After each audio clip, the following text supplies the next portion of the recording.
It was 11:47 p.m.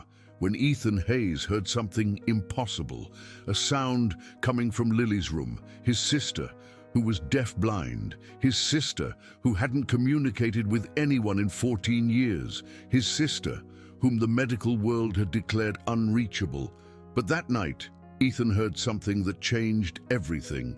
It wasn't a scream, it wasn't a cry, it was laughter. Lily was laughing. If you believe that deaf-blind people live in an absolute silence,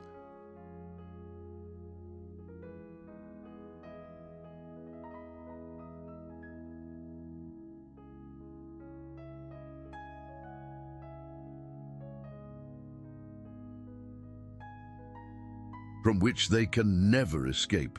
You've never met Agnes Moore, a 45-year-old housekeeper who decided that no one, absolutely no one, should live in a world without stories. But let's start from the beginning.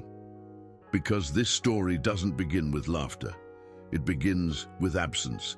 Ethan Hayes, 50 years old, CEO of Global Tech, a technology company valued at $200 million, offices in 3 countries, 847 employees, articles in Fortune magazine, interviews on CNBC.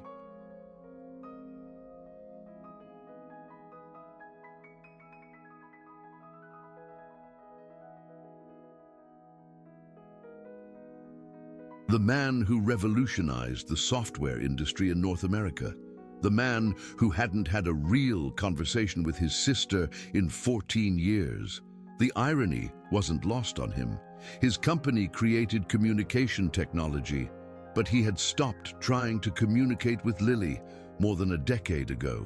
Not for lack of love, but out of desperation. Lily Hayes, 32 years old, deaf-blind from birth, Usher syndrome type 1, total congenital blindness, profound bilateral deafness, no sight.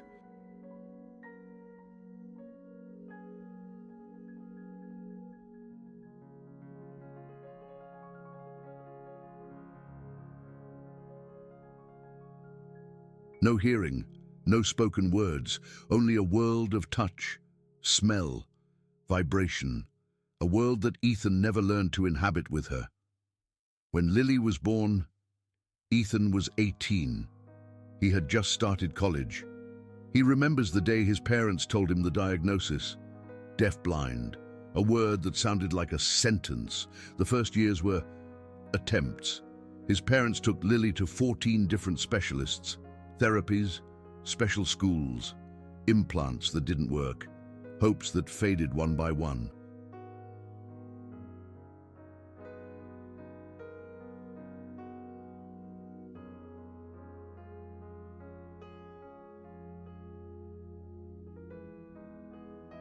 Lily went to a school for deaf-blind children until she was 18.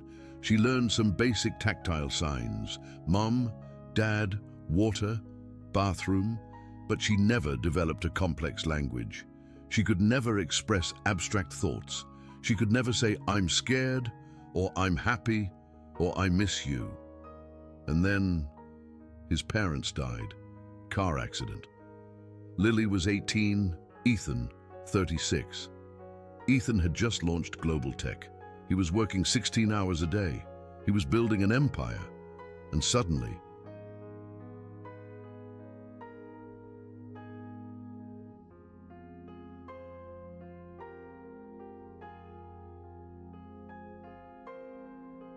he was responsible for a sister who couldn't see him, couldn't hear him, couldn't tell him what she needed. He hired the best, specialized caregivers, nurses, therapists. He paid $40,000 a month, a small fortune, but the caregivers didn't last. The first one quit after 6 months, said it was too difficult, that Lily didn't respond, that there was no progress. The second one lasted 4 months, the third, 8 months, the fourth, only 3 months, the fifth, almost a year.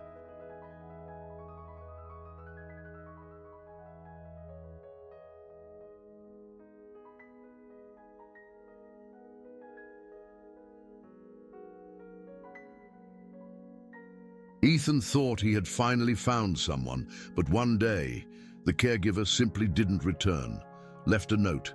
"I can't do this anymore. I'm sorry." 5 caregivers in 12 years, and in those 12 years, Lily went dark. At first, when she was young, Lily tried to communicate. She touched things, explored, looked for hands to sign to. But over time, when no one responded consistently, when each caregiver had a different method, when no one really knew her, Lily stopped trying.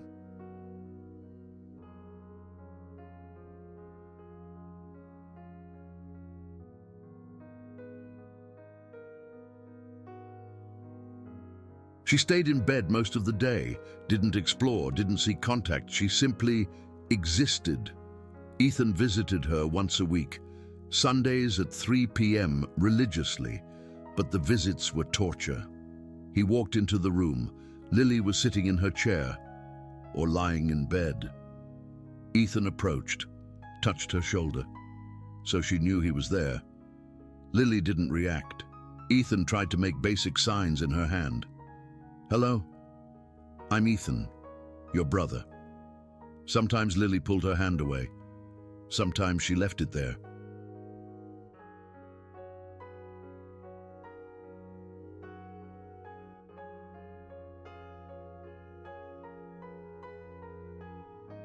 Motionless, unresponsive. Ethan stayed for 30 minutes, sitting in silence, not knowing what to do, not knowing how to enter his sister's world. And then he left, feeling guilty, feeling useless, feeling like the worst brother in the world. But what could he do? He didn't know Braille. He didn't know advanced tactile sign language. He had tried to learn years ago, but it was difficult, time-consuming, and his company needed him. There was always an excuse. Then, 3 months ago,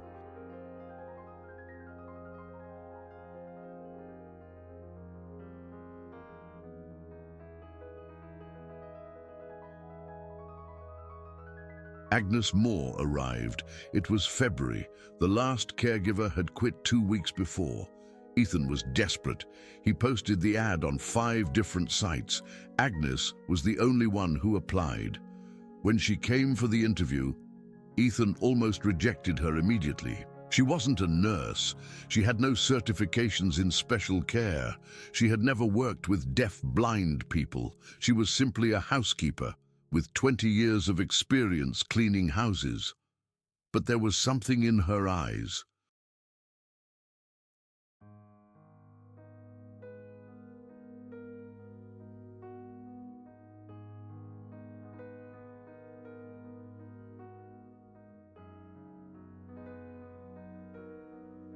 A quiet determination, an ancient sadness that Ethan recognized without being able to name it. He asked her why she wanted the job. Agnes said, "Because no one should live without feeling accompanied, and because I had a daughter who the world couldn't hear. She died without me being able to tell her everything I wanted to say. I won't let that happen to someone else, if I can help it." Ethan hired her that same afternoon. The first 2 months were normal. Agnes did her job.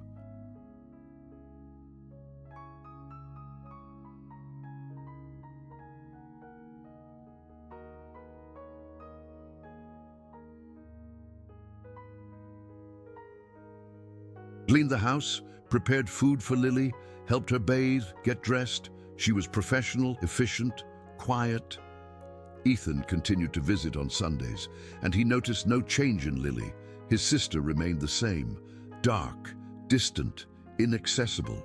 Ethan began to wonder if there would ever be a change, if Lily would simply live like this until the end of her days, a living body, with a soul trapped in eternal loneliness. It was a thought that haunted him at night.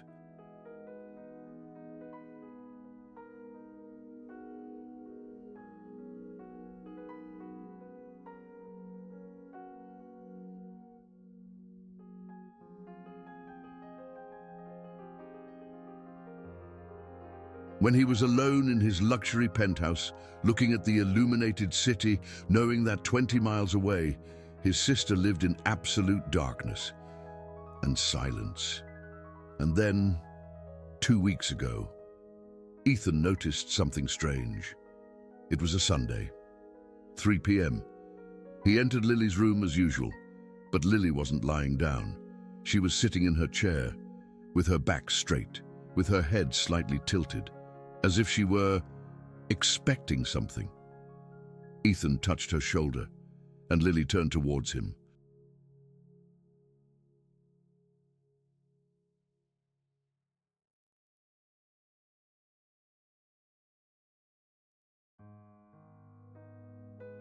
She couldn't see him, of course, but she turned, as if she knew someone had arrived, and then she did something she hadn't done in years. She smiled, a small smile, almost imperceptible, but it was there. Ethan froze. How many years had passed since he saw Lily smile? 5, 10. He tried to communicate with her that afternoon, made basic signs in her hand. Lily let him touch her hand. She didn't pull it away. Ethan didn't know what it meant.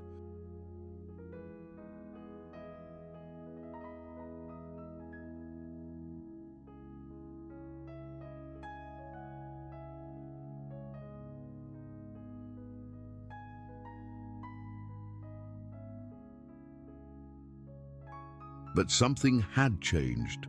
The following week, when Ethan arrived for his visit, Lily was sitting up again, waiting. And this time, when Ethan touched her shoulder, Lily raised her hand towards him, as if she wanted him to take it. Ethan asked Agnes if she'd noticed any changes. Agnes shrugged. She said Lily seemed more alert lately, more present, more connected. Ethan asked if she had done anything differently. Agnes said no.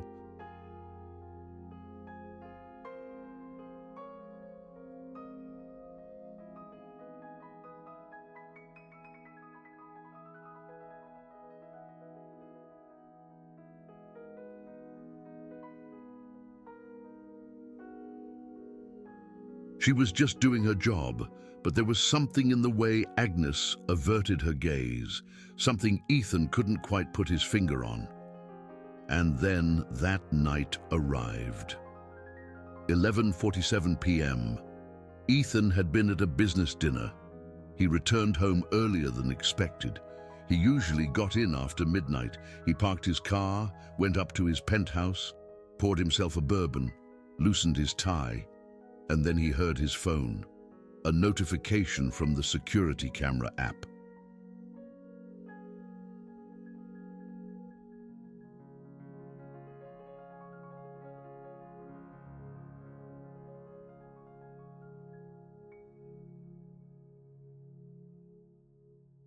Ethan had installed cameras in the house where Lily lived. Not to spy, you understand, just for peace of mind, to know that if something happened, he could see it. He didn't usually check the cameras at this hour. At 11:47 p.m., Lily would be asleep. But that night, the camera had detected movement in Lily's room. Ethan frowned, opened the app, and saw Agnes in Lily's room. At 11:47 at night, Agnes didn't live there. Her hours were 8 a.m. to 6 p.m.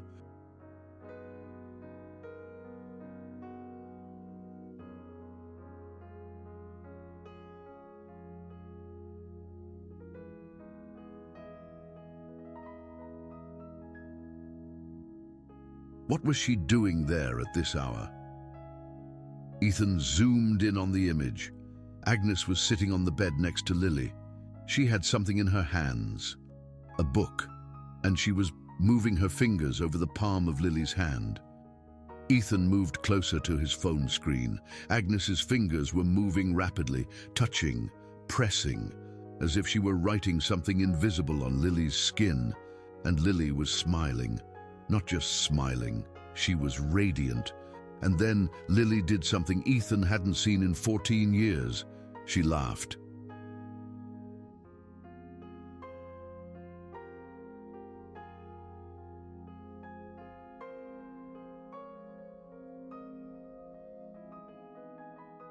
A silent laugh because Lily had never learned to modulate her voice. But her mouth opened in a genuine laugh. Her body shook with joy. Her hands rose and touched Agnes's face. And Agnes, with tears in her eyes, continued moving her fingers on Lily's palm. Ethan dropped his glass of bourbon. It shattered on the floor. The liquid spilled onto the marble, but Ethan didn't notice. He could only see the screen of his phone. And then he understood. Agnes wasn't simply touching Lily's hand.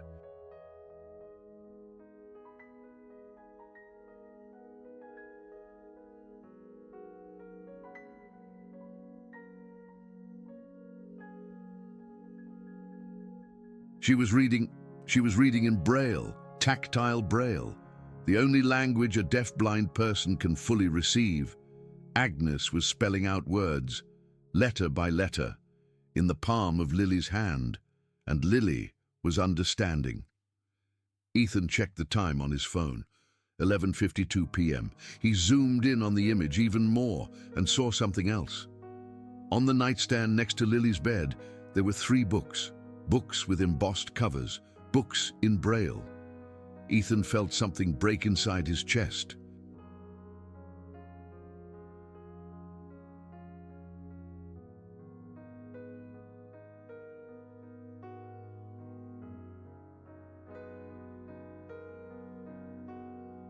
A housekeeper, a woman with no formal education in special care, a woman he was paying $2,000 a month, was doing something that he, with all his wealth, with all his resources, had never really tried to do. She was learning Lily's language. Ethan closed the app, took his keys, left his penthouse. He drove 20 minutes through the empty city. His heart pounding so hard he felt it would burst. He arrived at the house where Lily lived, opened the front door with his key.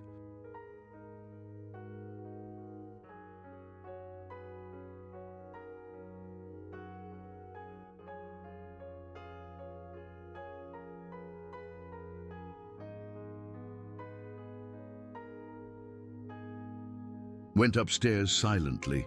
The door to Lily's room was ajar. Ethan stopped in the hallway, holding his breath, and he heard Agnes's voice. Agnes was talking in a low voice, not so that Lily could hear her, because Lily couldn't hear, but to herself, as if she needed to anchor the words in her own voice as her fingers translated them into tactile Braille. And she said, "And the fox said, 'What is essential is invisible to the eye.'"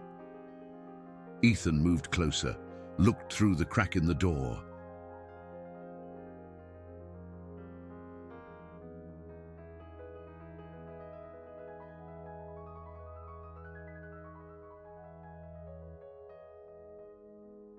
Agnes had a book open in front of her, The Little Prince, his mother's favorite book. The book his mother used to read to Lily when she was a baby, before they knew Lily would never be able to hear it. And Agnes was reading it now, word by word, letter by letter, in tactile Braille. Her fingers flew across Lily's palm, pressing, touching, creating patterns that Ethan didn't understand, but that Lily clearly did. Lily had her eyes closed, an expression of absolute peace on her face.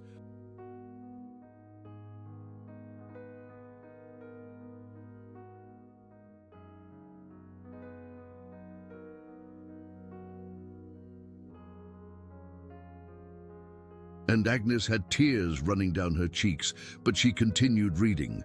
Ethan felt his own tears. He couldn't move. He couldn't breathe. He looked at his watch. 11:58 p.m. Agnes had been there for almost an hour, and then Ethan remembered. Agnes arrived at 8 a.m. every day, but for the last 2 months, the security guard had casually mentioned that Agnes always arrived at 7 a.m., an hour before her official schedule, without charging for that extra hour.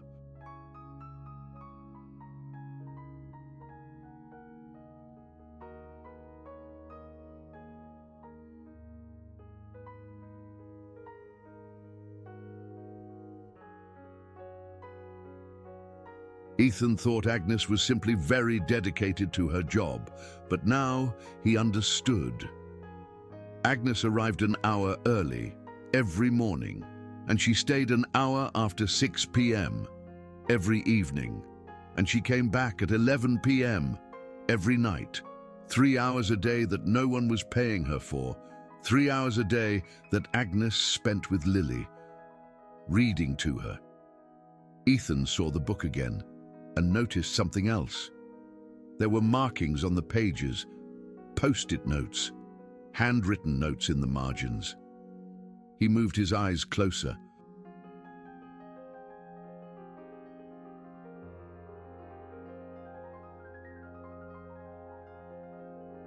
The notes said things like, "Lily smiled here, Lily touched my face here, Lily signaled for more here." Agnes was documenting Lily's responses, like a scientist, like a dedicated teacher, like someone who truly cared about knowing which stories touched her soul. Ethan took a step back and stepped on a floorboard that creaked. Agnes turned towards the door. Her eyes met Ethan's through the crack. Agnes turned pale. She got up quickly from the bed, put the book aside.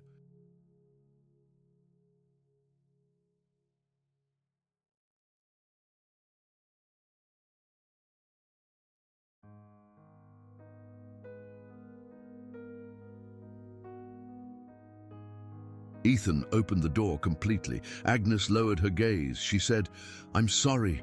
I know it's not my shift. I can explain." But Ethan didn't say anything. He walked towards her, his steps echoing in the silent room.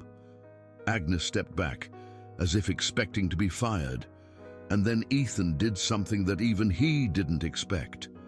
He knelt in front of her and wept. He wept as he hadn't wept since his parents' funeral. He wept as he hadn't allowed himself to weep in 14 years of buried guilt.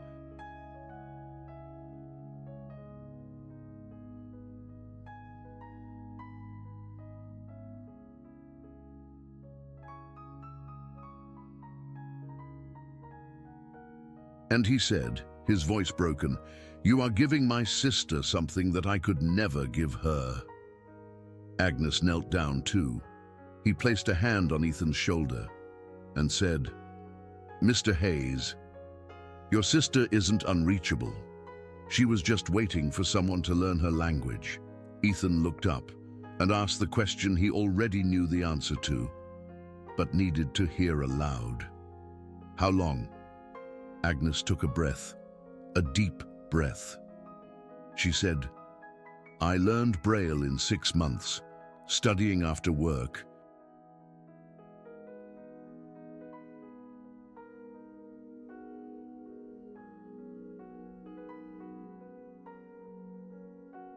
YouTube videos, trips to the library.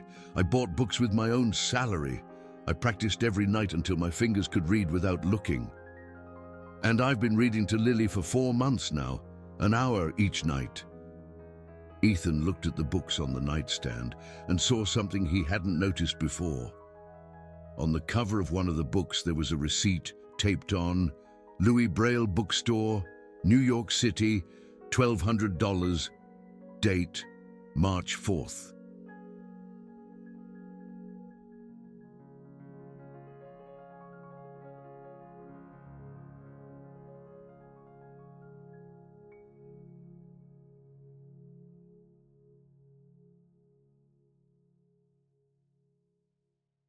Ethan did some quick math in his head.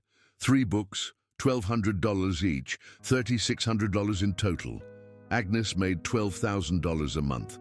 She had spent almost a third of her monthly salary on books for Lily. Books that no one asked her to buy. Books she bought with her own money, because she wanted Lily to have stories. Ethan felt something break and reform inside him, all at the same time. He stood up. He helped Agnes to her feet and said, "Teach me." Agnes blinked. "Sir, teach me."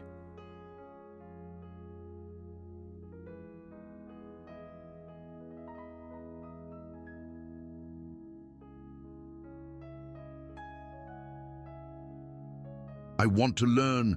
I want to be able to talk to my sister. Agnes looked at him, and for the first time since he'd met her, Ethan saw something resembling hope in her eyes.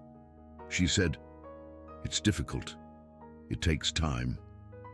Months." Ethan nodded. "I have time. I should have made time 14 years ago, but I have it now." Agnes smiled, a small, hesitant smile. And then Lily, who had been silent all this time, moved her hand. She reached out, into the air.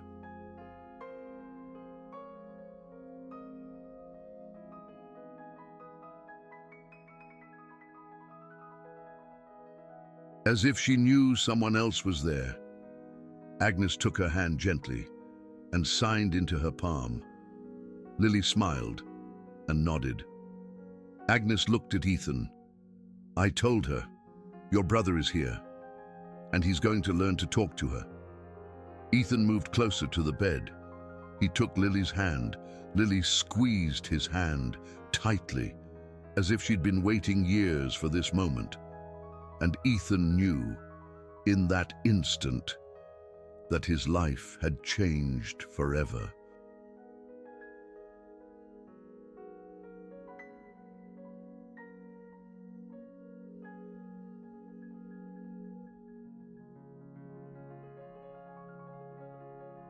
He would no longer be the CEO who visited his sister for an hour a week out of obligation.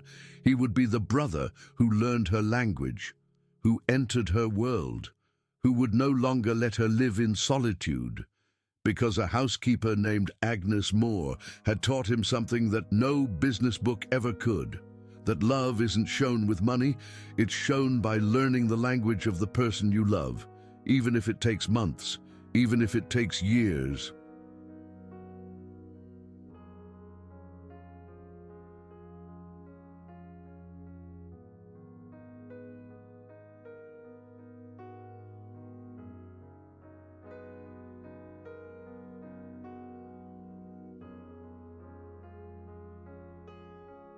Even if it means admitting you've been wrong all this time. Ethan looked at Agnes and asked, "Why did you do it?" Agnes looked at Lily. She stroked her hair gently and said something that Ethan would never forget. "Because I had a daughter named Sophia. She was born with a rare syndrome. She couldn't speak. The doctors said she'd never really be able to communicate. I spent years trying to get the world to listen to her.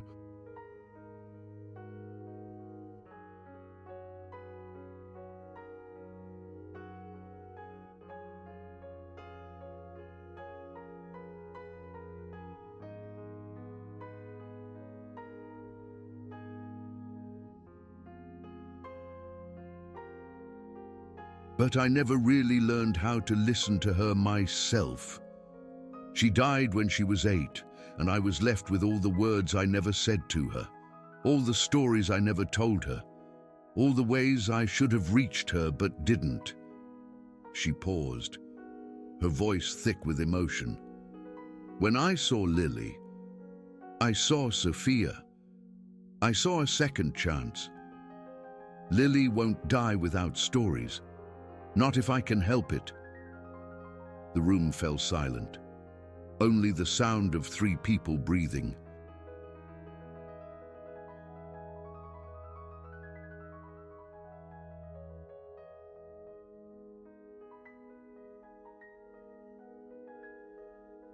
Three souls connected by the invisible language of pain, transformed into love. Ethan nodded. He didn't say anything else, because there were no words, only a decision, to learn, to change, to be better. Agnes picked up another book from the table. "Cinderella," she said. "It's Lily's favorite. I think she likes it because Cinderella also felt invisible. And then someone finally saw her." Ethan felt the tears welling up again, but this time,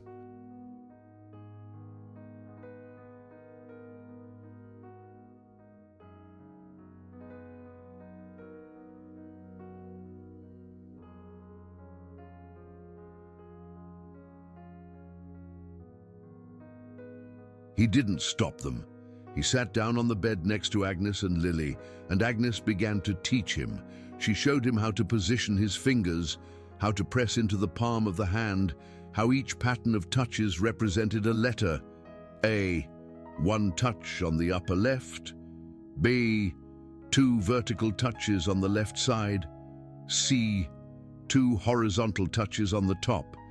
It was a completely new language, a language that Ethan never imagined he'd learn. But as Agnes taught him,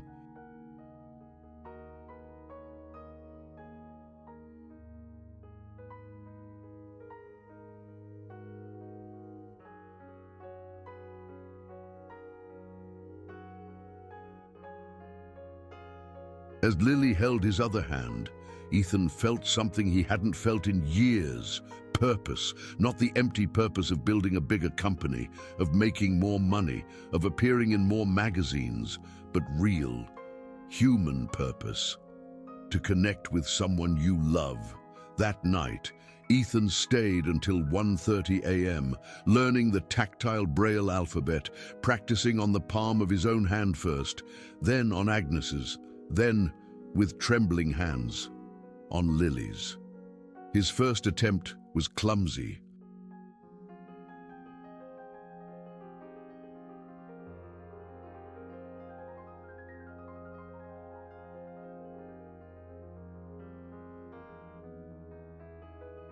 His fingers were too rough, too fast. Lily frowned, confused.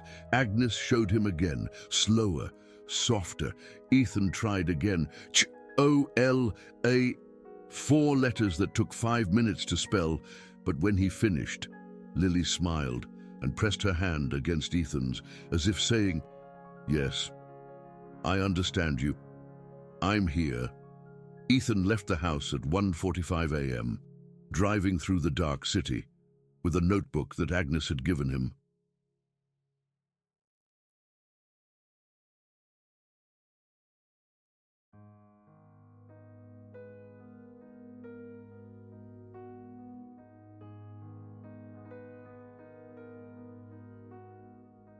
A notebook where she had written out the entire tactile Braille alphabet, with diagrams, with notes, with a dedication on the first page that read, "To Ethan.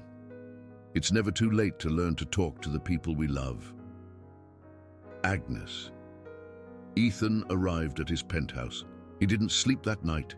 He stayed awake, practicing A, B, C, D, E, over and over again, in his own palm, in the air, memorizing the patterns until his fingers knew them without thinking.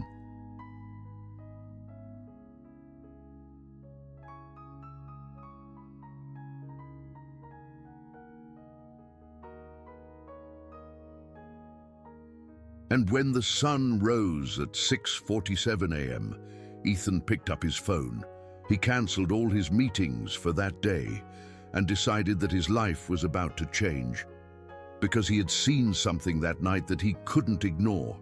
He had seen his sister laugh, and not because of something he had done, but because of something a housekeeper had decided to do without being asked. And that made him realize something devastating and liberating at the same time.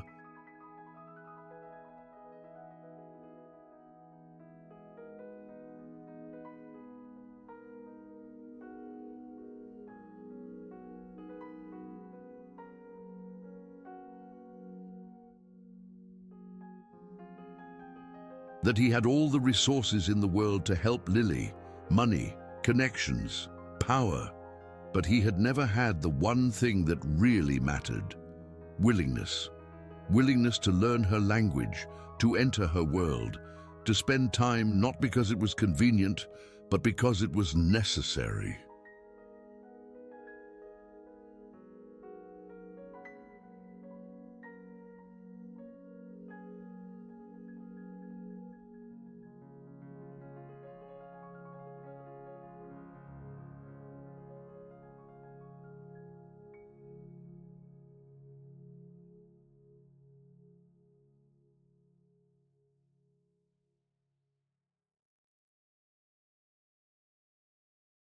And Agnes, with her modest salary and simple life, had shown more love for Lily in 4 months than Ethan had in 14 years. That truth hurt, but it also healed, because now Ethan knew. He knew it wasn't too late. He knew that Lily was there, waiting, wanting to connect. She just needed a brother willing to learn how.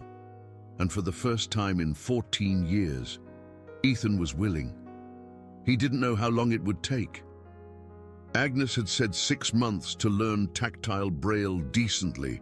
Fine. Ethan had.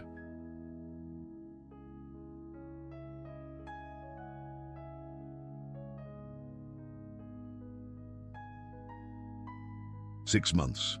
He had all the time in the world, because some things can't be rushed, some things can't be bought, some things can only be built. Letter by letter, touch by touch, story by story.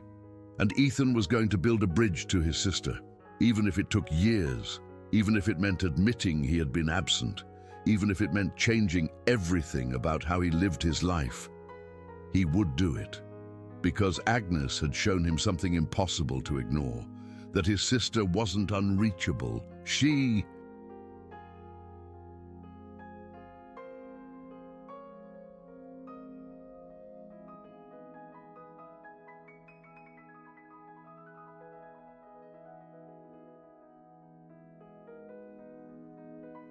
was just waiting for him to dare to reach for her. The following days were a silent revolution. Ethan cancelled 60% of his meetings, delegated projects, turned down interviews. His assistant was confused. The investors were concerned, but Ethan no longer owed them explanations. He owed 14 years to his sister, and he would start paying them now. Every morning at 7 a.m., Ethan arrived at Lily's house. Agnes was already there. She always arrived first, and for an hour before her.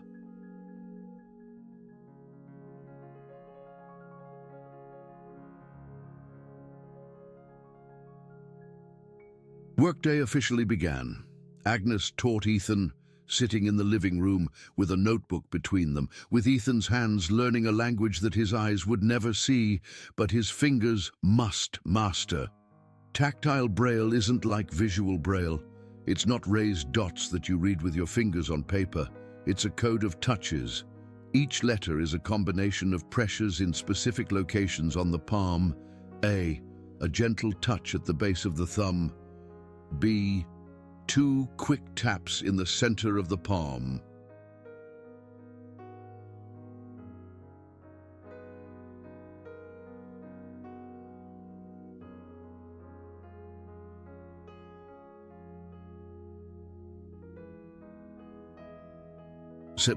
A touch followed by a slide upwards. 27 letters, 10 numbers, punctuation marks, each with its own pattern, each requiring pinpoint precision. It was harder than Ethan imagined. His fingers were clumsy, used to typing on computers, to signing documents, to shaking hands firmly. But not to this, not to extreme delicacy, not to absolute patience. The first few days, Ethan could barely spell his own name in 10 minutes. E-T-H-A-N, 5 letters that took him an eternity. But Agnes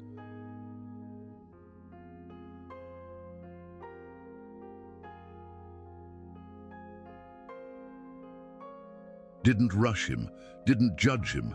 She just showed him again and again until his fingers began to remember, and slowly, day after day, Ethan improved.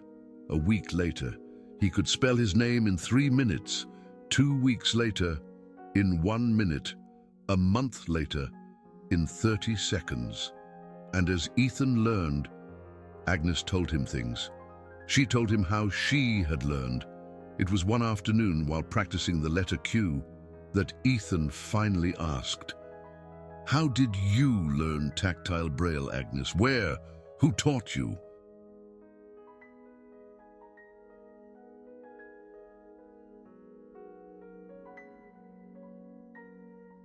Agnes stopped signing, looked out the window and said, "No one taught me."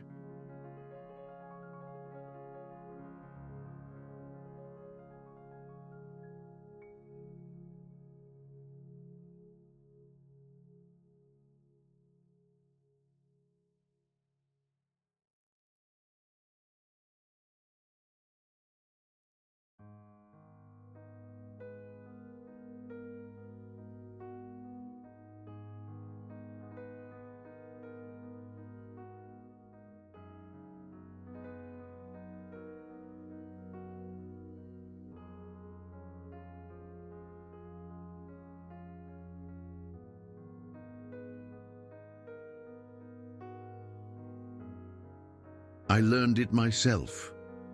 Ethan frowned. "Alone?" Agnes nodded. "When I got here in February, I knew nothing about deafblindness.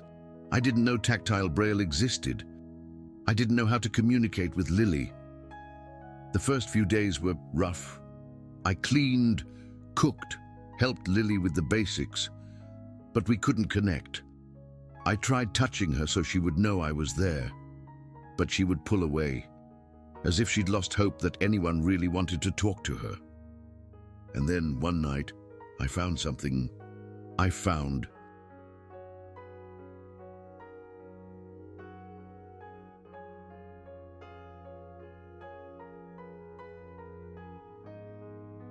what? A video. On Lily's phone. Ethan tensed up. Lily has a phone. Agnes nodded. In her bedside table drawer. She doesn't use it, but she has one. I think someone gave it to her years ago thinking it might be useful, but no one ever set anything up for her. I found it by accident. I was cleaning. I dropped something under the bed, and I saw the drawer ajar. I took the phone.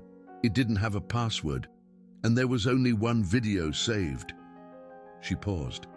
"It was from 15 years ago.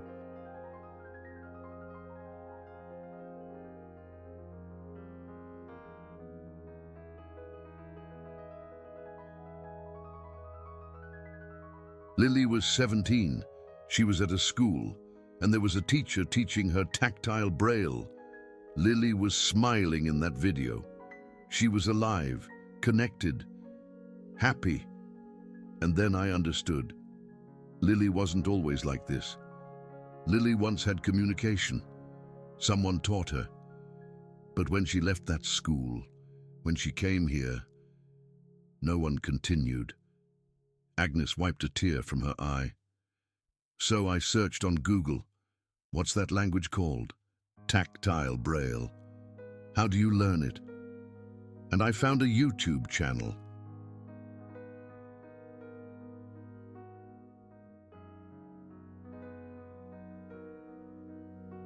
From a school for the deafblind in Spain. They had complete tutorials, free. I spent the next few nights, after work, watching those videos, over and over, practicing on my own hand, then on my daughter's hand, then on a pillow." Ethan blinked. "Your daughter. You said your daughter died." Agnes nodded sadly. "My daughter Sophia died 10 years ago, but her older sister Fernanda lives with me. She's 22. She studies at the university, and she was my first practice student. Every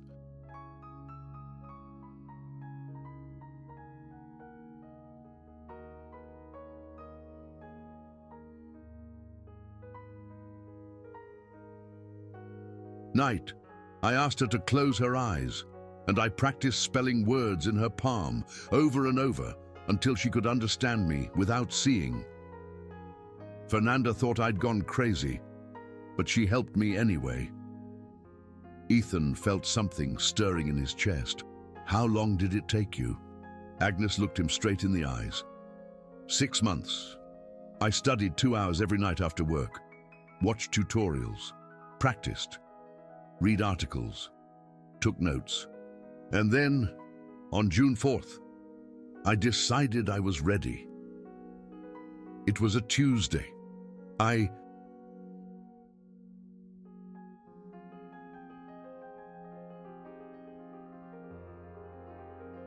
Went into Lily's room after finishing my chores. I sat on the bed next to her. I took her hand, and I spelled my first word, E-L-L-O. Lily frowned, confused. She didn't understand me. I tried again, slower. E-L-L-O. Lily pulled her hand away. I almost gave up right there. I thought maybe I had misinterpreted it. Maybe Lily didn't remember tactile Braille. It had been 14 years. But the next day I tried again, and again, and again, until, on the 47th,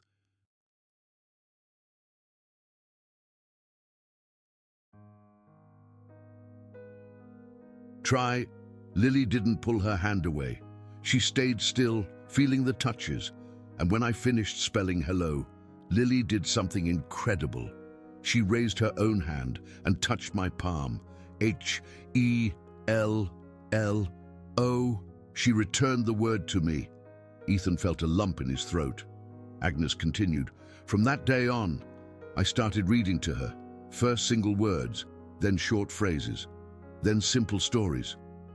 I bought the first 3 books in March, with the money I'd saved to fix the leaky roof.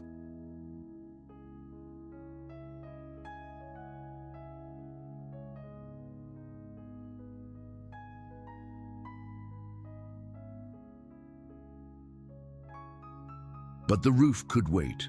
Lily couldn't. And every night at 11 p.m. when the whole house was quiet, I'd sneak back in. Because Lily would wake up right at that time, as if her body knew it was story time. And I'd read to her for an hour, sometimes longer, and with each story, Lily came back to life, little by little. Ethan was speechless. He could only stare at this woman, this housekeeper.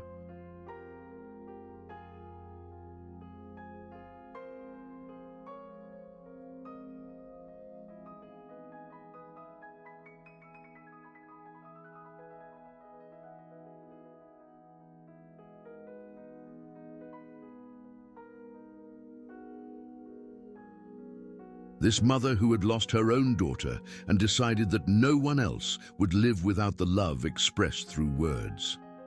And he asked something he'd been wanting to know since that first night. Why didn't you tell me? Why did you do this in secret? Agnes smiled sadly. Because rich people don't always understand that the most valuable things can't be bought.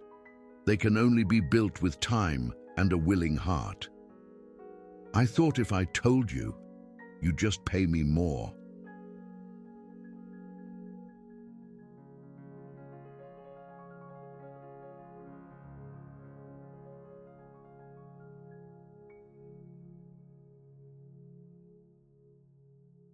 Or hire a professional, or do something that involved money but not heart. And Lily didn't need money. She needed presence. She needed someone who was willing to spend hours learning how to speak her language. Ethan looked down, because that's exactly what he would have done. He would have paid someone. He would have hired an expert. He would have solved the problem with money, because that's what he always did.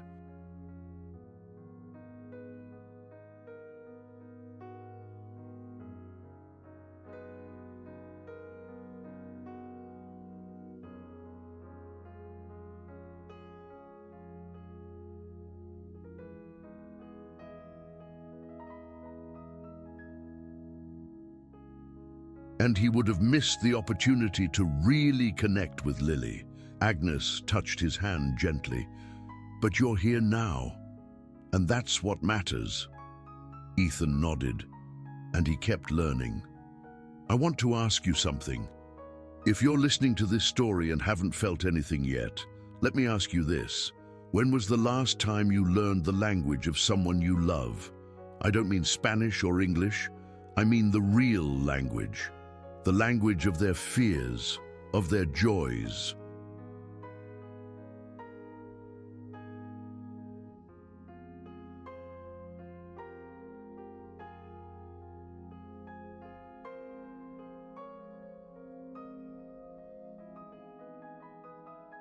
of what makes them feel safe or loved. When was the last time you spent months learning how to speak to someone in the way they can truly receive you? Think about it, because that's what Agnes did. And that's what Ethan was finally doing. Not out of obligation, but because true love always requires translation. And some translations take years, but they're the only ones that truly matter. 2 months passed since that first night.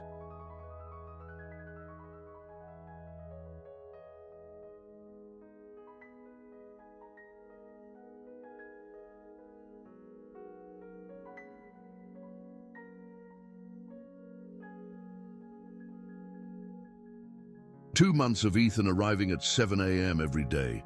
2 months of practicing, of failing, of trying again. His fingers were calloused now, from pressing so hard, from swiping so much.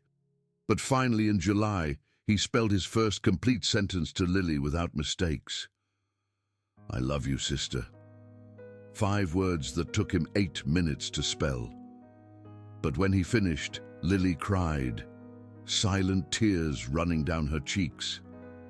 And she took Ethan's hand and pressed it against her heart.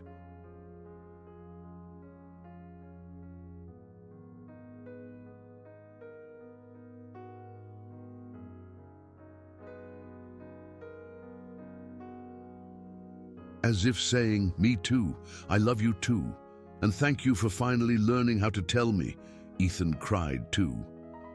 Agnes, standing in the corner of the room, cried because they were witnessing something the world rarely sees. A bridge built between 2 souls that the universe tried to separate, but that human love refused to abandon.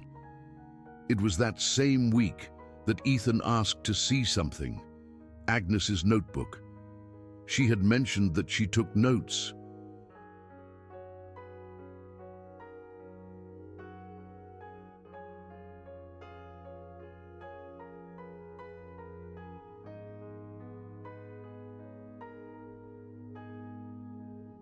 That she documented Lily's responses. Ethan wanted to see. Agnes hesitated. It's personal, she said. But Ethan insisted. I need to understand how you did it. I need to see the process. Agnes sighed. She went to her bag and pulled out a worn blue notebook. She placed it in Ethan's hands. Ethan opened it, and what he saw broke him and rebuilt him, all at the same time. 180 pages, each page dated, each page documenting a day of learning.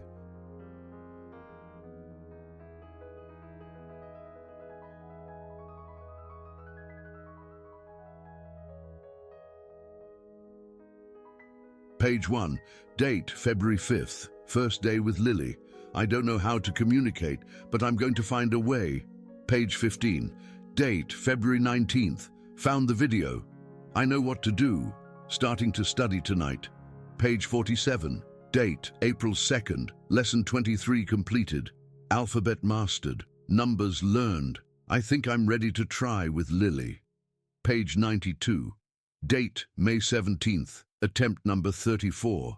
Lily still doesn't understand, but I'm not giving up.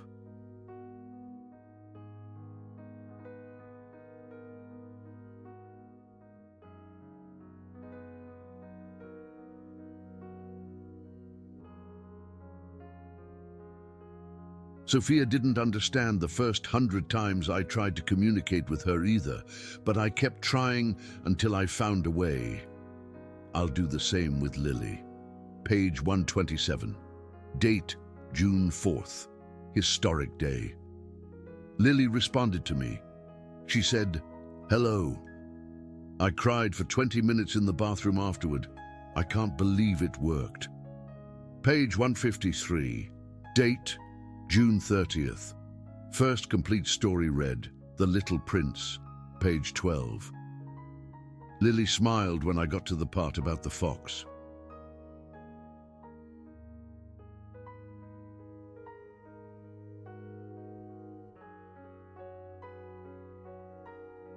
I think she understands that what is essential is invisible to the eye. Page 180, date July 22nd. Ethan is learning. Lily has 2 people who speak her language now. She's not alone anymore. Ethan closed the notebook. He held it against his chest and said something he never thought he would say. "You are the most extraordinary person I have ever met." Agnes shook her head. "I'm not extraordinary. I'm just a mother who learned that love isn't a feeling. It's a verb."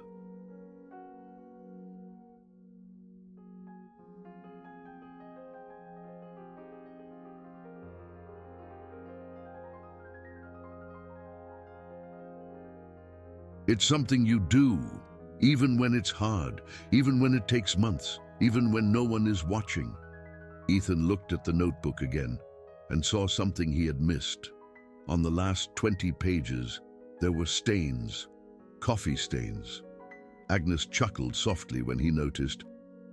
"I was studying in the early hours between 4 and 6 a.m. Before coming here. Coffee was the only thing keeping me awake."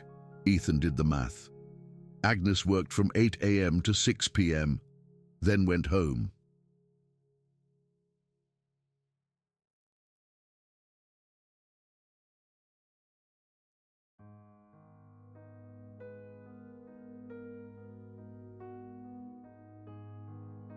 Made dinner for her daughter and stayed up until 2 a.m. studying Braille. She slept 2 hours, woke up at 4 a.m., studied 2 more hours, and arrived here at 7 a.m. for 6 months.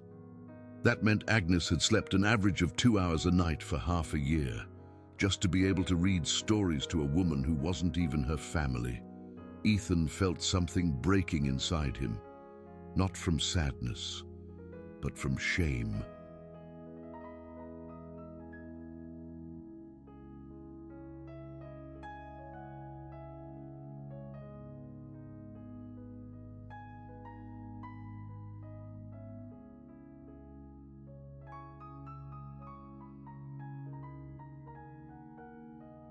Shame that he, with all his money and his free time, had never made even a fraction of the sacrifice that this woman had made. And he said, "I'm going to triple your salary." Agnes looked at him, surprised. "Mr. Hayes, you don't have to." "I'm not offering. I'm telling you, your salary was $12,000 a month. Now it will be $36,000, and your official hours will be 8 a.m. to 6 p.m. as always."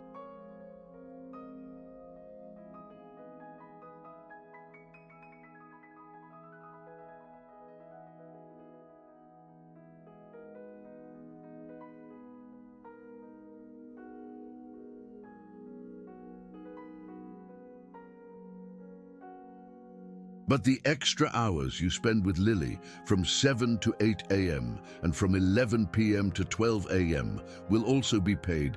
That's 15 extra hours a week, 60 hours a month. At $50 an hour, that's another $3,000. Agnes opened her mouth, but no words came out. Ethan continued, "Your new salary will be $39,000 a month. And when Lily progresses more, when she doesn't need constant care, you won't be fired. You'll be promoted to communications coordinator."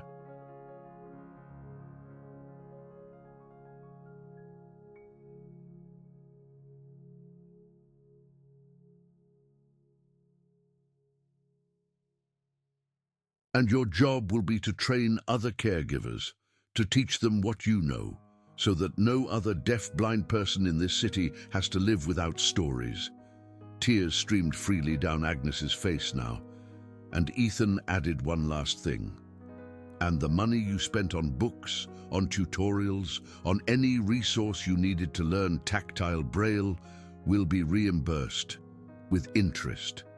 Not because I owe it to you as an employer, but because I owe it to you as Lily's brother."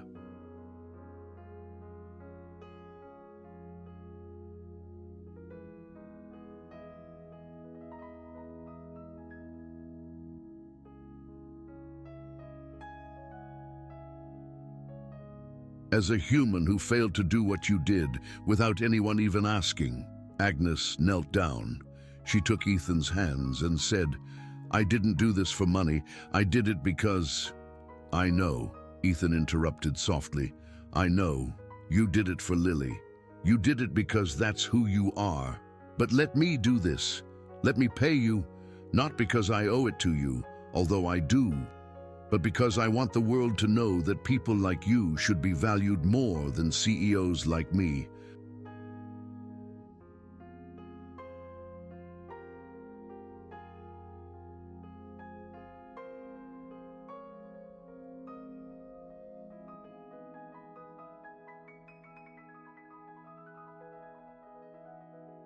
Agnes smiled through her tears and nodded. It was at that moment that Lily walked into the room, walking slowly with her cane. Agnes had trained her to move around the house again, something Lily hadn't done in years. Lily searched with her hands and found Ethan. She touched his face, as if she were memorizing it through touch, and then she signed in the palm of his hand, BROTHEREHERE,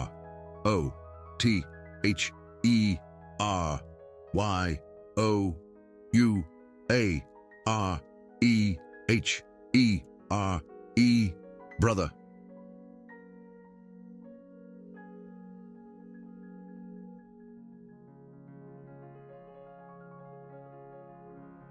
"You are here." Ethan took her hand and signed back, YESIWILLAYSBEHERE.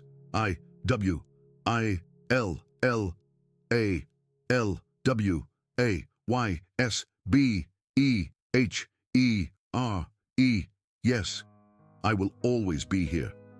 And at that moment, Ethan knew that his life would never be the same, because he had discovered something that no board of directors, no business strategy, no corporate success had ever taught him. That being present is more powerful than being successful.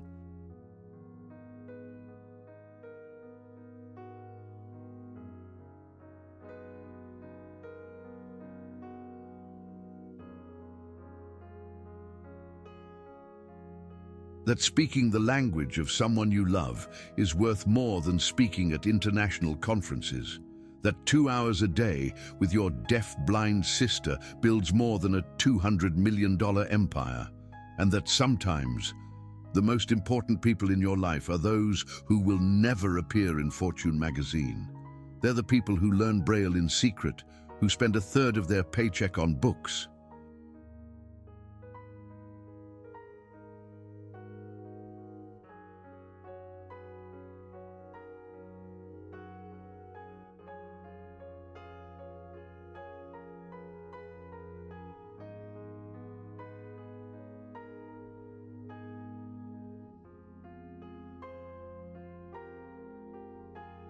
Who sleep 2 hours a night because they believe that no one should live without stories. They're the housekeepers that the world ignores, but who build bridges that engineers could never design. Ethan looked at Agnes and thought, "This woman taught me more about leadership in 5 months than 10 years of business school." Because true leadership isn't about running companies. It's about serving people that nobody else wants to serve.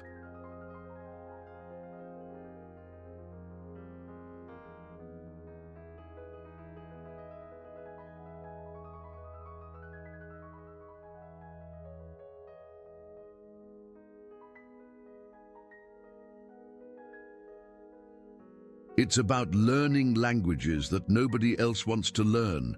It's about staying when everyone else quits. And Agnes had led without realizing it, without a title, without recognition, without applause, just with hands that decided to touch, and fingers that decided to speak, and a heart that refused to believe that his sister was unreachable. And Ethan promised something that afternoon.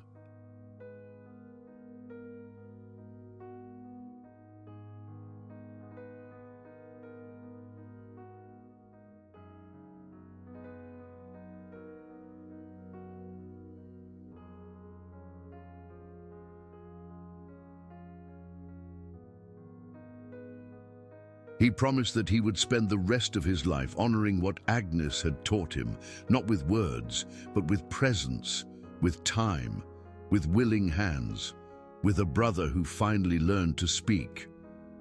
If this story is moving something inside you, let me tell you something. It's not a coincidence. It's because you recognize something that we've forgotten in this modern world.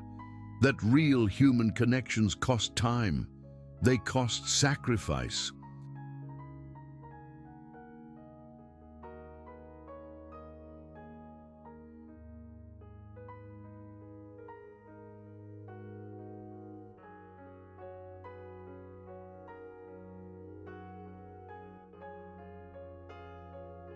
They cost learning languages that nobody else wants to learn. And if you feel a lump in your throat right now, it's because a part of you knows that there's someone in your life you never truly learned to speak to. And maybe you still have time, but this story doesn't end there, because what happened next is what really changes everything. 3 months after that conversation in the living room, Ethan had reduced his workday from 14 hours a day to 8 hours.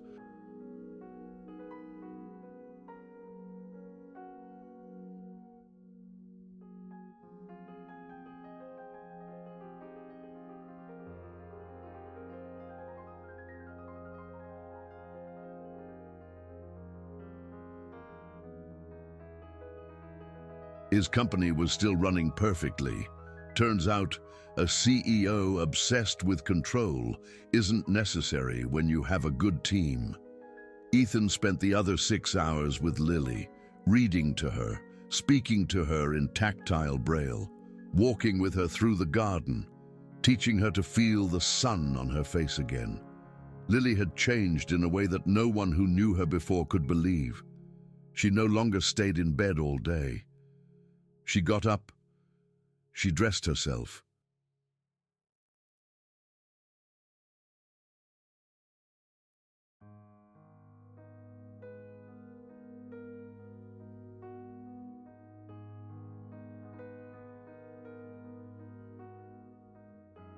She walked around the house with her cane, and the most incredible thing, she had started to express opinions.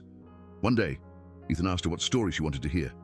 Lily signed in his palm, N-O-M-O-R-I-E-S-I-N-T-U-R-E-S. No more princess stories. I want adventures. Ethan laughed.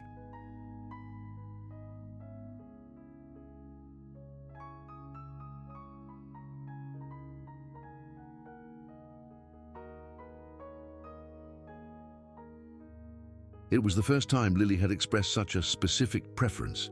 Agnes smiled. I knew the princess stories were boring for her, but I kept reading them because I thought she would like them. Lily signed more.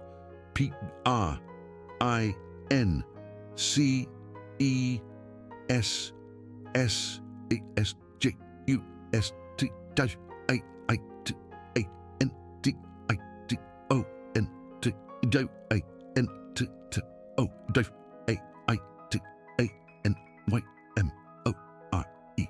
Princesses, just wait, and I don't want to wait anymore.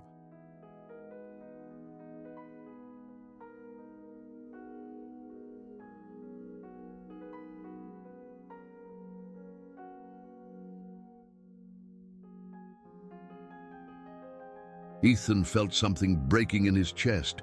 His sister had spent 14 years waiting for someone to reach her, waiting for someone to speak to her, waiting for the world to remember her. And now that she finally had a voice, the first thing she said was, I don't want to wait anymore. So Ethan bought 20 new books, adventures, science fiction, biographies of explorers, stories of women who changed the world, and every night,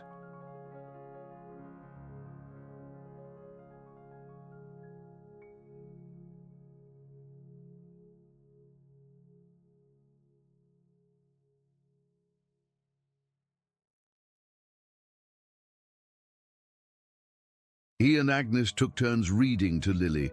Lily devoured the stories, as if she were reclaiming 14 years of silence in just a few months. And she started asking questions, lots of questions. What's the ocean like? Can I feel the waves? What does music sound like? Can I feel the vibrations? What does it feel like to fly in an airplane? Can I try it someday? Questions that broke Ethan's heart, because every question was a reminder of everything Lily had never experienced.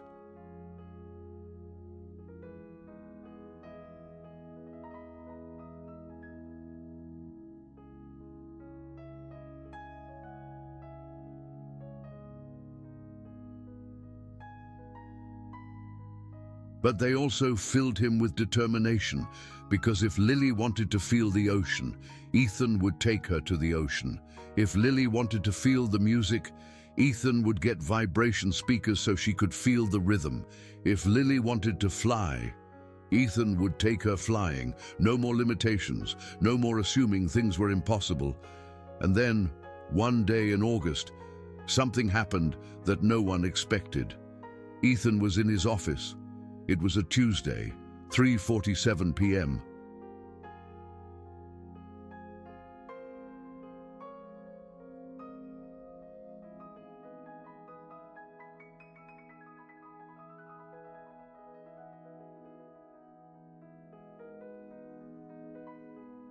His phone rang.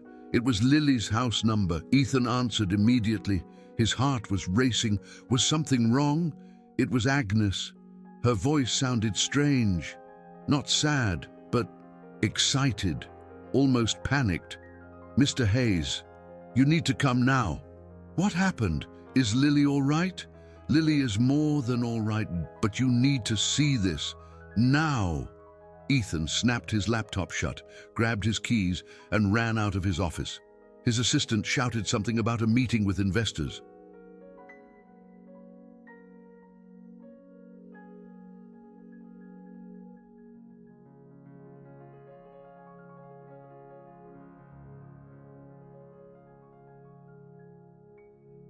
Ethan didn't stop. He drove 20 minutes through the city traffic, his mind racing with possibilities. Had Lily hurt herself? Had Agnes found something? Had something terrible happened? He arrived at the house, took the stairs 2 at a time. Agnes was standing in the doorway of Lily's room, tears in her eyes, but smiling. "What is it?" "Just come in. Just come." Ethan entered the room. Lily was sitting in bed with her touchscreen laptop in front of her. "Yes."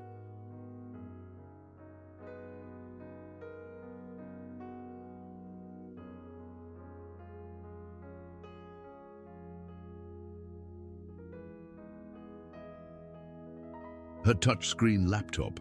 Ethan had bought it for her a month ago, a special device with a refreshable Braille display that converted text into tactile dots Lily could read with her fingers. Agnes had taught her how to use it, and Lily had mastered it in 2 weeks. But now Lily was doing something different. She was writing. Her fingers moved over the Braille keyboard, slowly, deliberately, and words were appearing on the touchscreen. Ethan moved closer, stared at the screen.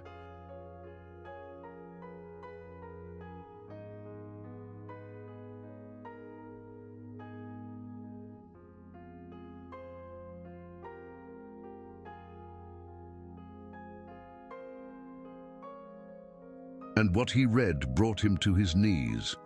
"My name is Lily Hayes. I am 32 years old. I am deafblind.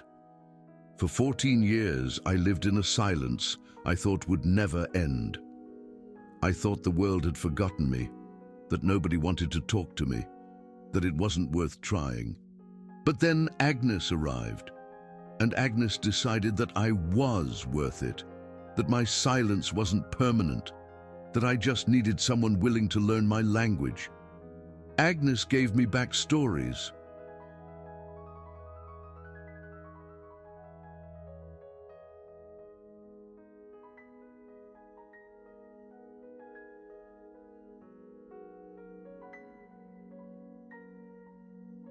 She gave me back words. She gave me back hope. And my brother Ethan finally learned to speak with me. I am no longer alone. I no longer live in silence.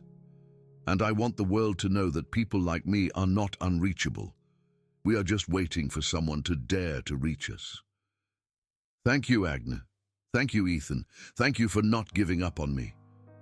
Ethan couldn't breathe. Tears streamed freely down his face. Agnes was crying too, and Lily.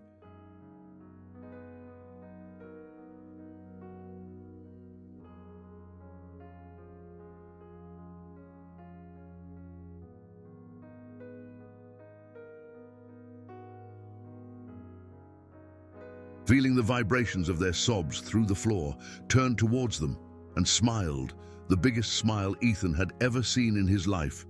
Ethan approached, took Lily's hand, and signed with trembling hands, "I am so proud of you." Lily signed back, "I am also proud of myself." And in that moment, something shifted in the room, an energy, a feeling that something impossible had just become possible. Lily had not only learned to receive stories,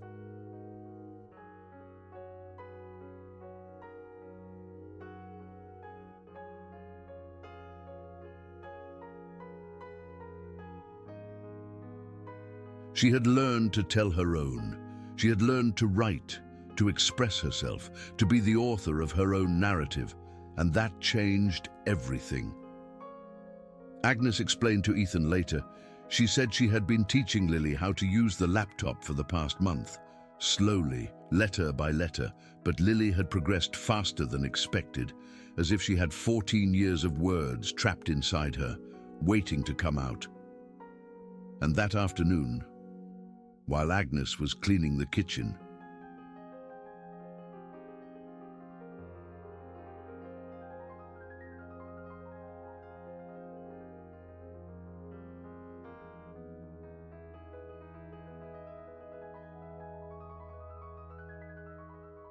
Lily had written her first complete message, alone, without help. Ethan asked Lily if he could share what she had written. Lily nodded. Ethan took out his phone, photographed Lily's words on the touchscreen, and posted them to his Twitter account, which had 200,000 followers. CEOs, entrepreneurs, thought leaders, people who followed him for his business analysis and corporate strategies. But that night, Ethan posted something different. He posted Lily's words.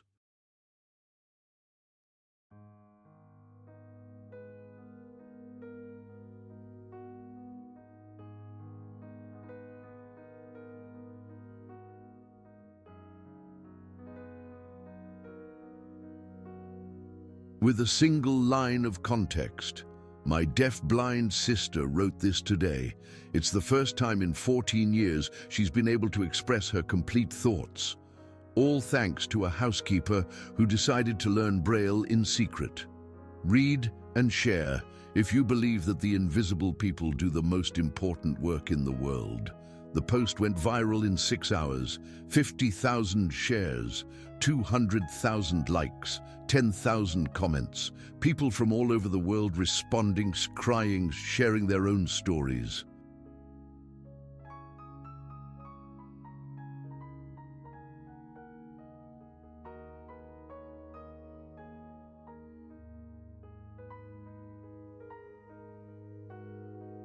My brother has nonverbal autism. This gave me hope. My mother has Alzheimer's. She doesn't speak anymore, but I'm going to learn her signs. My daughter is deaf-blind. I thought we could never communicate. Now I know I can try. And hundreds of people asking the same question. How can I learn tactile Braille? Where can I take classes? How can I help someone deaf-blind in my family? Ethan responded to each one with resources, with links, with video tutorials, with hope.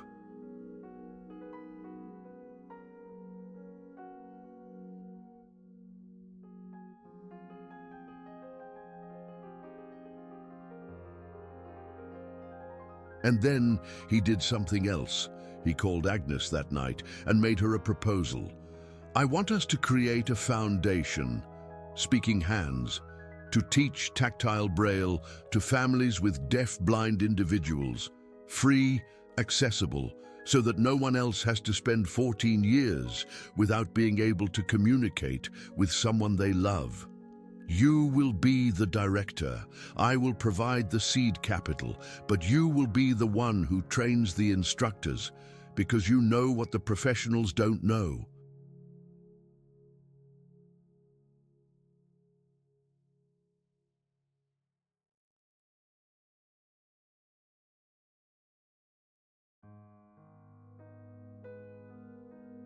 "That this isn't just technique, it's love," Agnes cried, and said yes.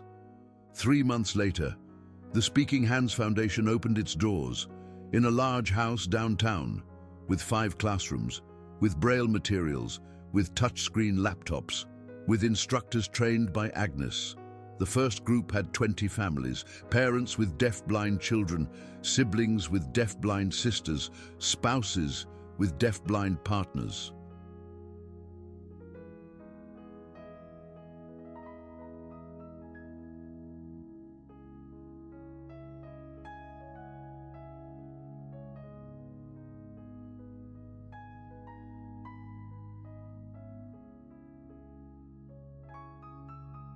People who had lived years without being able to truly communicate with someone they loved, and Agnes taught them, with the same patience she had used with Ethan, with the same determination that had driven her to study for 6 months in secret. And one by one, those families learned to speak. Ethan was there every week, visiting, observing, sometimes teaching too, and Lily went with him, walking with her cane, meeting other deaf-blind people for the first time in 14 years.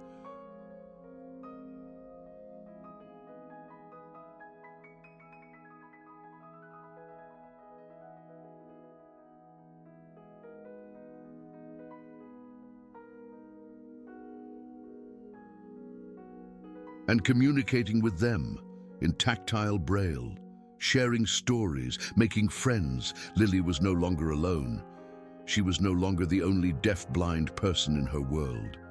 She had a community, she had friends, she had a voice. And all because a housekeeper named Agnes Moore decided that learning Braille wasn't impossible. It was just difficult, and difficult things are worth doing when they're done for love. But there's one more thing you need to know.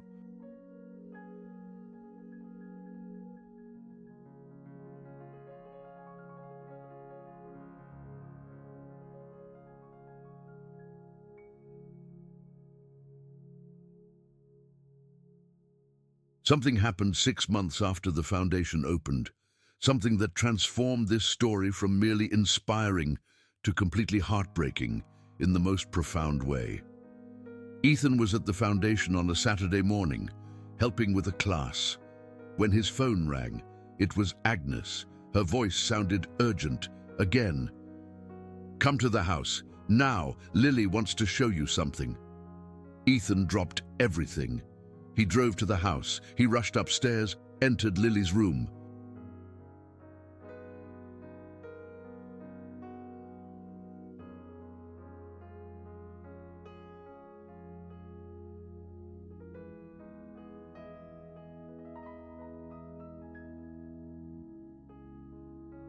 Lily was standing by her bed, holding something in her hands. It was a box, a small wooden box with Braille engravings on the lid.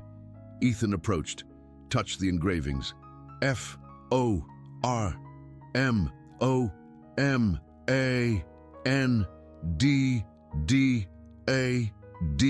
for Mom and Dad.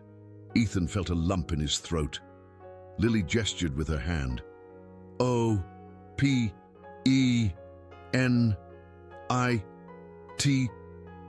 Open it.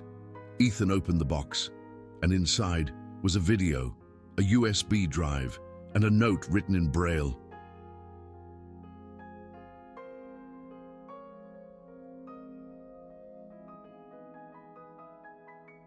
Agnes translated the note for Ethan, reading the raised dots. The note said, "I found this video on my phone months ago.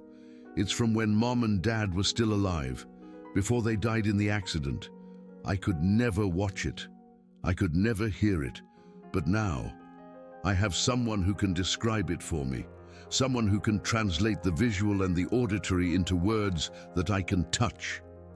Agnes watched it and told me, letter by letter, in tactile Braille.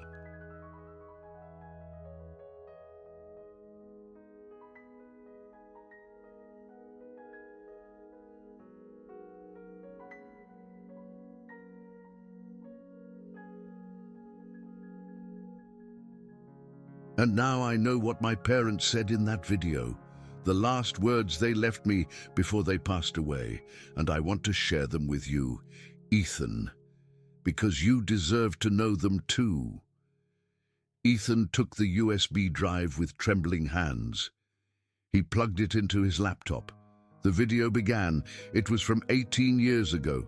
His father's old camcorder, home video, a little blurry. His mother and father were in the backyard. Lily, 14 years old, was sitting in a wheelchair in front of them.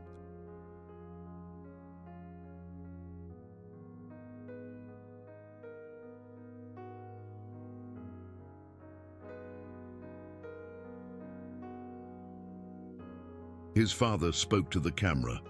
"If you're watching this, Lily, it means something happened to your mom and me, and we want you to know something. You are not a burden. You are not a mistake. You are not less than anyone because you can't see or hear. You are our daughter. You are brilliant. You are brave. And you deserve love. You deserve stories. You deserve a world that makes an effort to speak to you."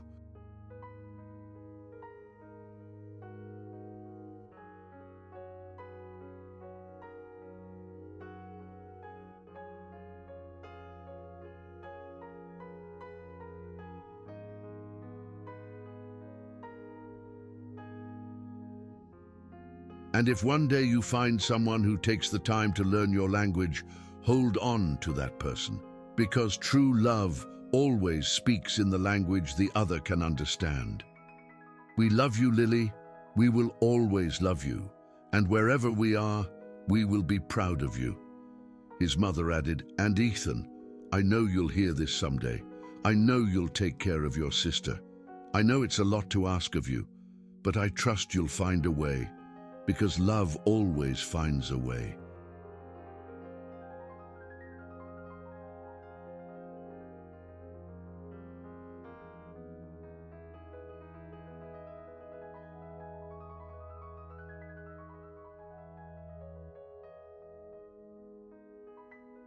The video ended. Ethan was crying so hard he couldn't breathe. Agnes was crying, and Lily, feeling the vibrations of their sobs, took Ethan's hand and signed, "T-E-K-N-E-U M-O-M-A-N-D-D-A-D-K-N-E-W T-T-A-T-L-O-E-E-A-L-W-A-Y-S-F-I-N-D-S-A-W-A-Y. They knew. Mom and Dad knew that love always finds a way. Ethan embraced Lily.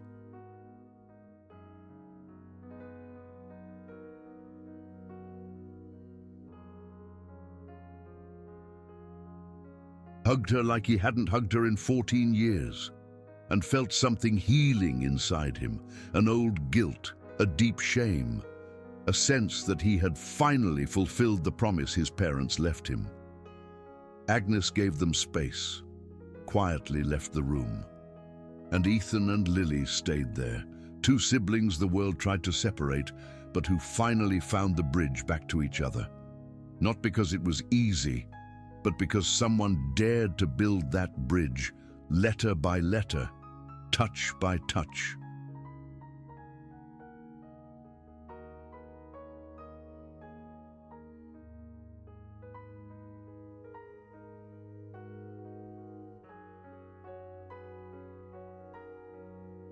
story by story. And if you still haven't felt goosebumps, if you still haven't cried, let me ask you something. Who is the Lily in your life? Who is the person you never really learned to speak to? And what are you waiting for? Because this story is giving you permission to try, even if it's hard, even if it takes months, even if you fail the first 47 times. Because true love isn't instantaneous. It's built letter by letter, day by day, and it's worth every second.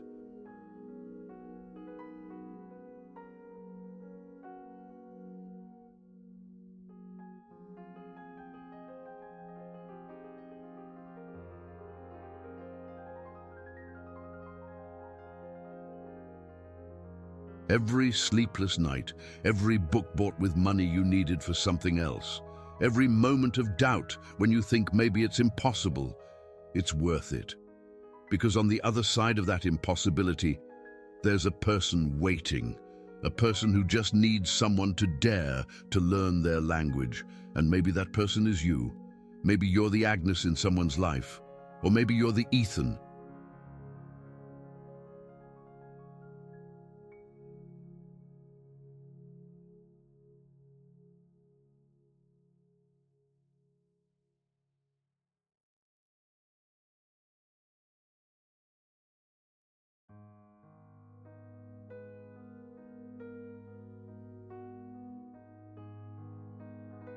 The one who finally wakes up and realizes that the most important thing isn't in your office. It's in the room of someone you've ignored for too long. Whoever you are, whatever you do, whatever you earn, none of that matters if you're not willing to learn the language of the people you love, because that's the only language that really matters. And Lily knows it. Agnes knows it. Ethan finally learned it. Now, it's your turn. 2 years later.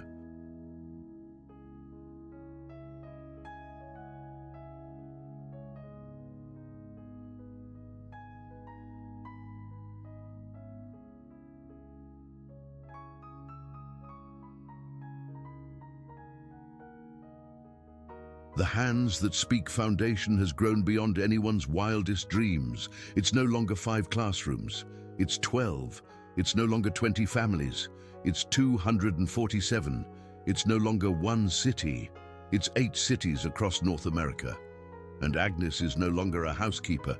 She's the National Director of Tactile Communication, with a salary that allows her to support her family, with a new apartment, with college scholarships for her daughter Tiffany.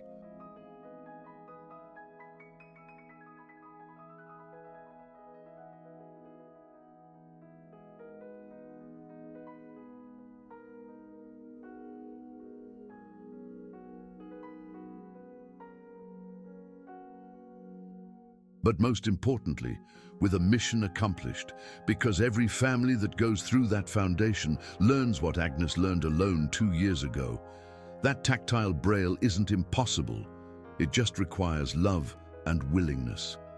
And Ethan, well, Ethan resigned as CEO of Global Tech a year ago, not because the company failed, but because he finally understood what mattered. He sold his majority stake, stayed on as a consultant, works 10 hours a week from home.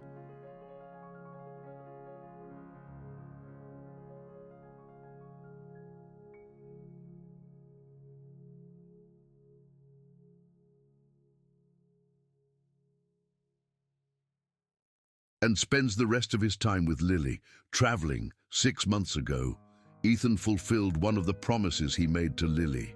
He took her to the ocean, Cancun, a private beach, just the 3 of them. Ethan, Lily, Agnes. Ethan guided Lily into the water, step by step, feeling the sand beneath her feet, feeling the wind on her face, feeling the waves touching her ankles. And Lily cried, tears mixed with salt water, and signed in Ethan's hand. T-I-S-I-S.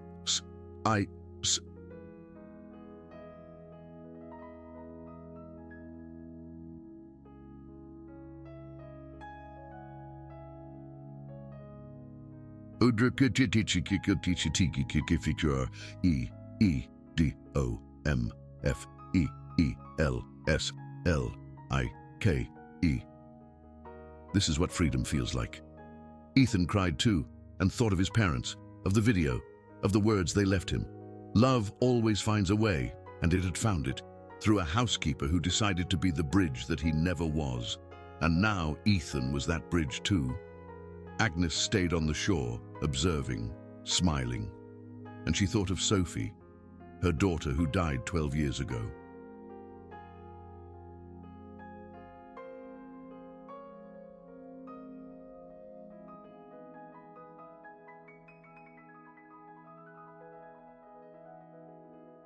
Her daughter she never got to take to the ocean.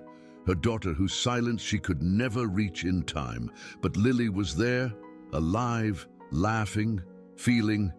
And Agnes knew that Sophie would be proud because her mom had finally learned that it's not too late for other people, that every life we touch has value, that the love we couldn't give to one person can transform into love that we give to many. That night at the hotel, the three of them dined together.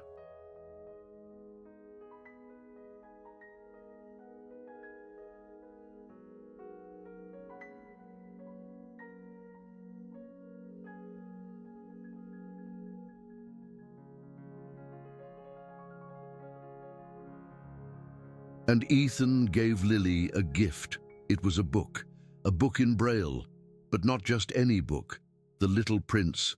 The same book that Agnes had read to her that first night 2 years ago.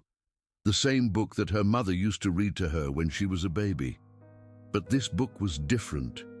Ethan had had it specially made, with a dedication on the first page, in raised Braille that Lily could touch.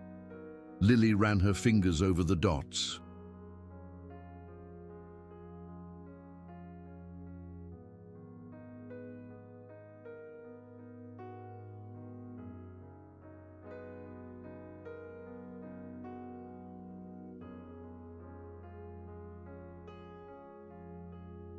And Agnes translated aloud for Ethan, even though he already knew what it said. He had written it for Lily.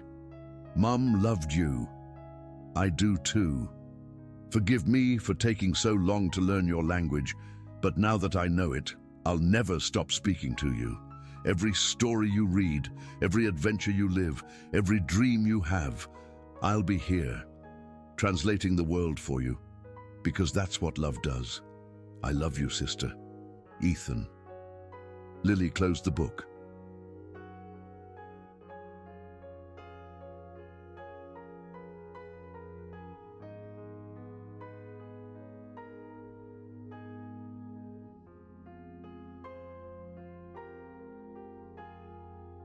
She hugged it to her chest, and then she did something that no one expected. She got up from the table. She walked toward Ethan with her cane. She found his face with her hands and kissed him on the forehead. And then she walked toward Agnes, found her face too, and kissed her on the forehead. And then she signed in the air so that they could both see, because Lily had learned to sign in the air too.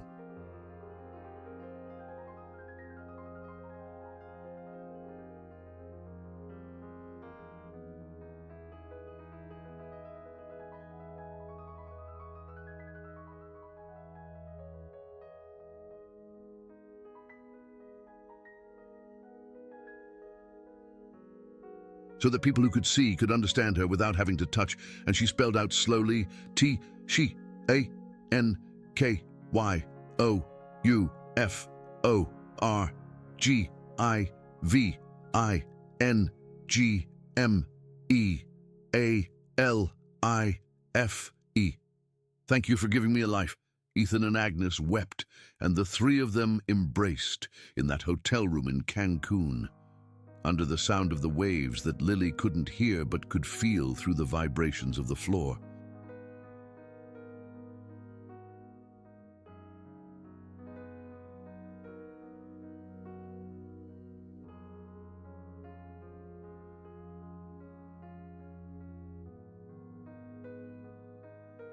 A family that fate didn't put together, but that love built. And if someone asks you what a miracle is, tell them about Lily. Not because a blind person regained their sight or a paralyzed person walked again, but because a deaf-blind woman who lived 14 years in absolute silence could finally say thank you for giving me a life, because someone decided that it was worth trying. And that's the real definition of a miracle. It's not the supernatural, it's the profoundly human.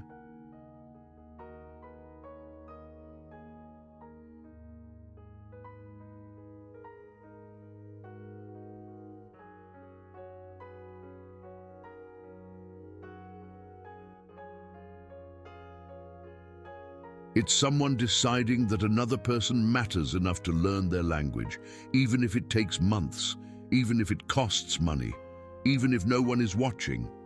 And Agnes did it. Without a diploma, without recognition, without expecting anything in return. And Ethan finally understood, and he joined in. And now Lily lives. She doesn't just exist, she lives. She writes, reads, travels, asks questions, dreams. She has friends, she has a voice.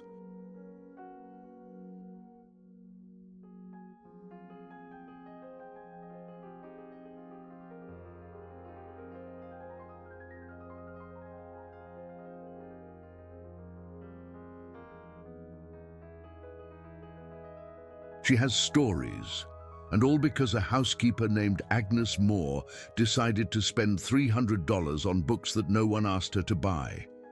Decided to sleep 2 hours a night for 6 months to study a language that no one was paying her to learn. Decided that a human life was worth more than her comfort, and that decision changed 3 lives: Lily's, Ethan's, Agnes's own. And now it's changing 247 more lives. Every family that goes through that foundation.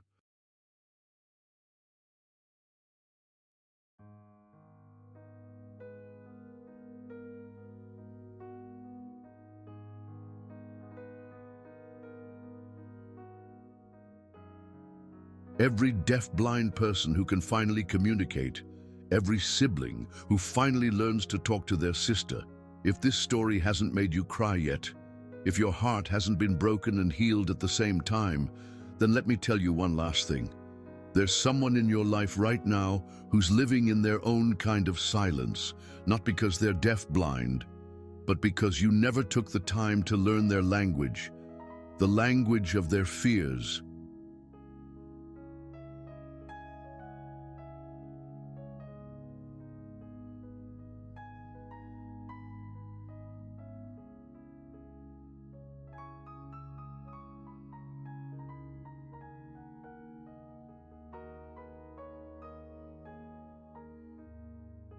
The language of their pains, the language of what makes them feel loved, and they're waiting, like Lily waited 14 years, waiting for someone to finally decide that they're worth it. And you have 2 options right now. You can close this story and forget it in a week, or you can do what Ethan did, what Agnes did. You can decide that there's someone in your life who deserves you to learn their language, even if it's hard, even if you fail the first 47 times.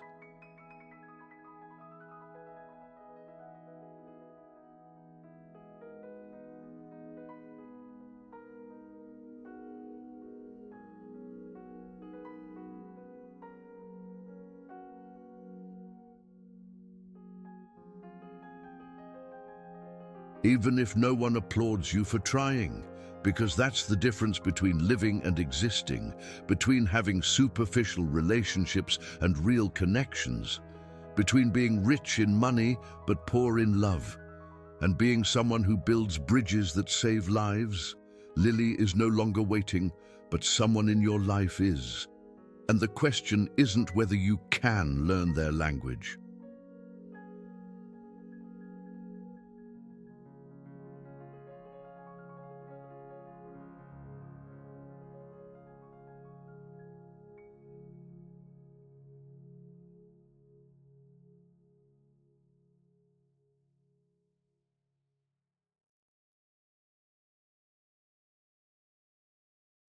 The question is, are you willing to try?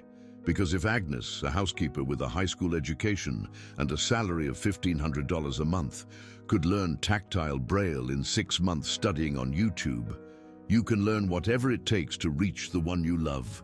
There are no excuses, there's only willingness or the absence of it, and someday, when it's too late, you're going to wish you had tried.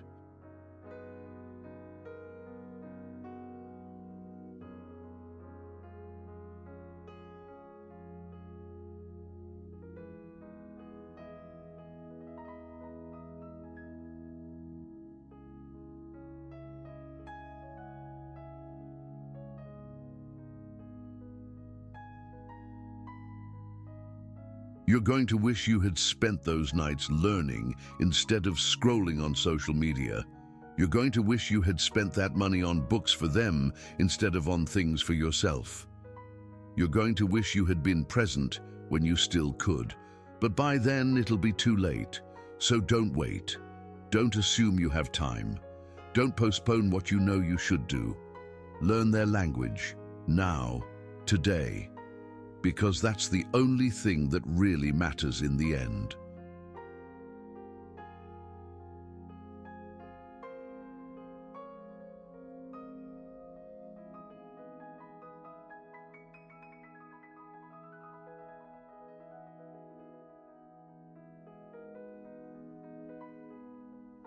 Not the titles, not the bank accounts, not the professional achievements, but how many lives you touched, how many bridges you built, how many people stopped living in silence because you decided to learn to speak to them.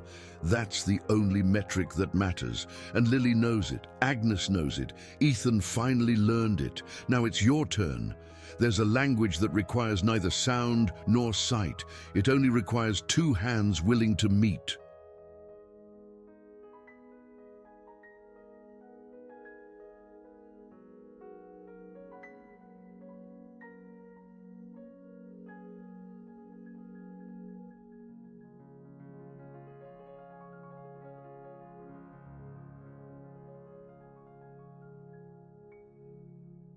And a person who refuses to believe that someone is unreachable. Agnes Moore proved that that language exists, that it can be learned, that it's worth every second.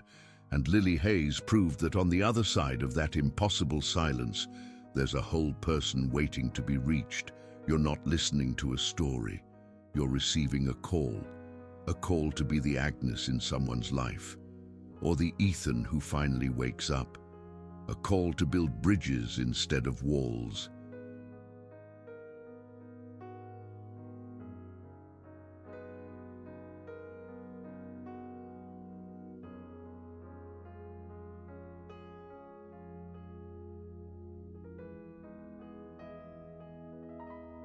To invest time in people instead of things, to believe that no one is unreachable if you're willing to learn their language.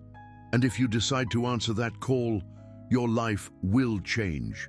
Not because you'll become rich or famous, but because you'll finally understand why you came to this world, not to accumulate, but to connect, not to be successful, but to be present, not to speak your language, but to learn theirs. And when your last day comes,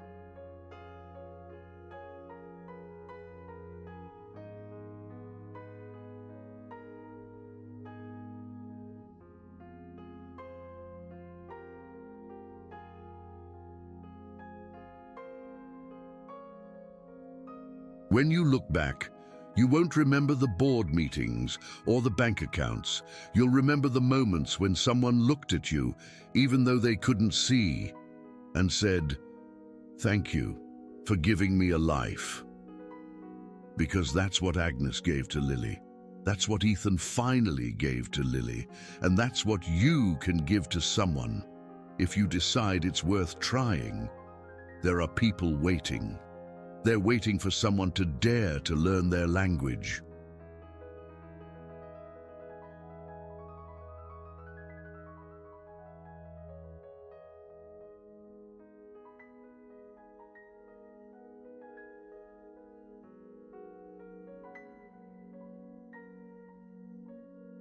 For someone to decide they're worth those 6 months of study, those $3,600 in books, those 2 hours of sleep lost, for someone to decide that they matter more than comfort, Agnes decided it, without anyone asking her to.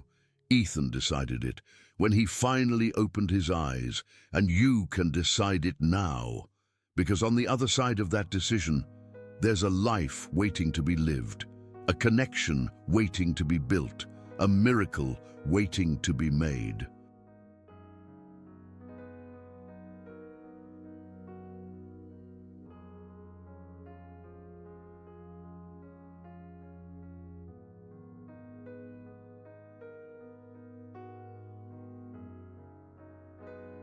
Not by divine intervention, but by human intervention, by willing hands, by fingers that learn to speak, by hearts that refuse to give up. That's the story of Agnes, Ethan, and Lily. But it can be your story too. If you decide it's time to learn the language of true love, the one that isn't spoken, it's built. Letter by letter, touch by touch, life by life.